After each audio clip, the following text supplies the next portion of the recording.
Sure, this question's got a lot to offer us.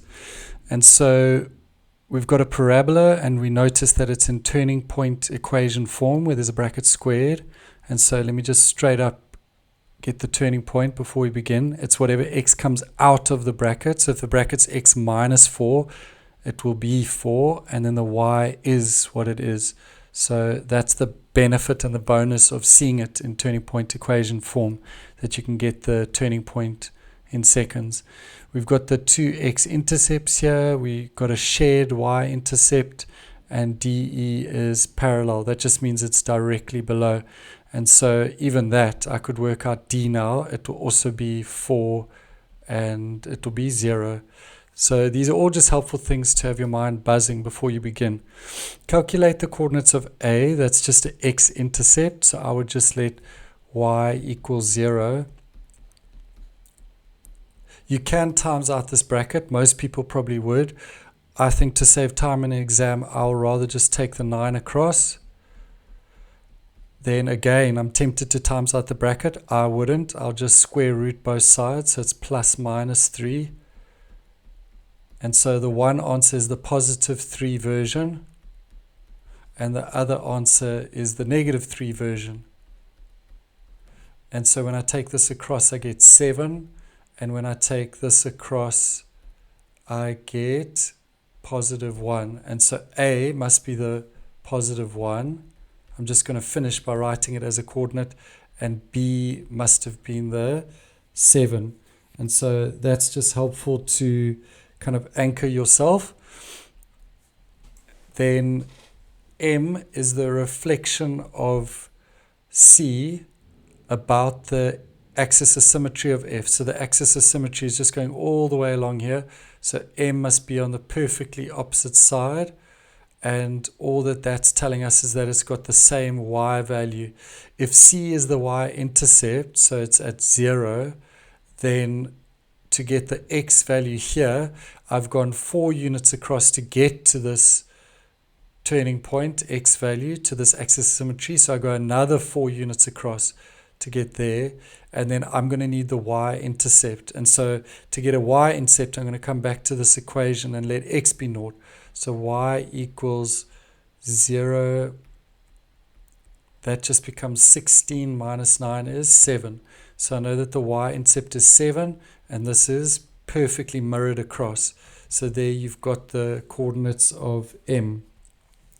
Then they ask for the equation of G, and this should be pretty straightforward because it's a straight line, so it's y equals mx plus c. But I know that the c is, the y-intercept is 7, so I'm going to start by saying y equals mx plus 7. Because I'm missing a letter in maths and in graphs, I sub in a point. So I'm going to sub in 4, 0, which is another point I worked out earlier. So the x value is 4. I'm going to take the 7 across, and I'm going to divide by 4. And so I end up with my finished answer of minus 7 over 4x plus 7. Then this doesn't really pertain to grade 11, so I'll do it really quickly for the matrix. This is the inverse, and remember with inverses we swap the x and the y. So if I do it down here, I'll just swap the x and y.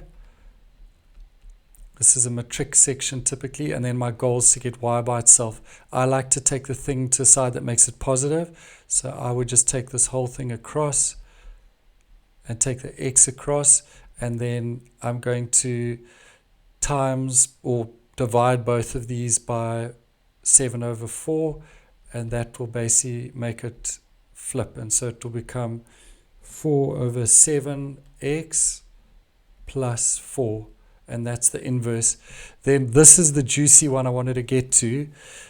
I have done this in one of the other videos, but just a brief explanation. X and this fx is like y, and so it's just saying where's x and y, and because it's less than 0, you're looking where they are in different places. That's the only thing you need to think about, that it's x and y, and because it's less than, the signs would have had to be different to each other to get a negative, and so where they're in different places, and I call this the screenshot method, because where's the X and the Y have different signs, it's in the second quadrant and the fourth quadrant.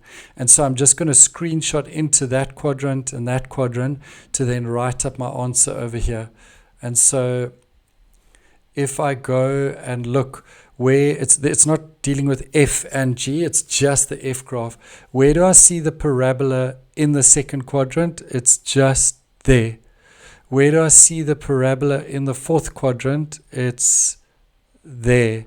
And so how do I write that as an answer? That direction, the X would just be less than or equal to 0. And here, how do I write that from the one x-intercept that I worked out earlier to the other x-intercept? It's from the smaller one until the bigger one. And so when you see this x, y, x, fx, it's just saying where are they in the same or different places. If the question had have asked you this, you would have looked where, because it's bigger than naught, you would have looked where it's in the same places. And so you would have ticked quadrant 1 and 3, and then you would have written your answer where you see it in quadrant 1 and where you see it in quadrant 3. I hope that you found this video helpful. If you did, please like this video, subscribe to our channel, and share it with your friends.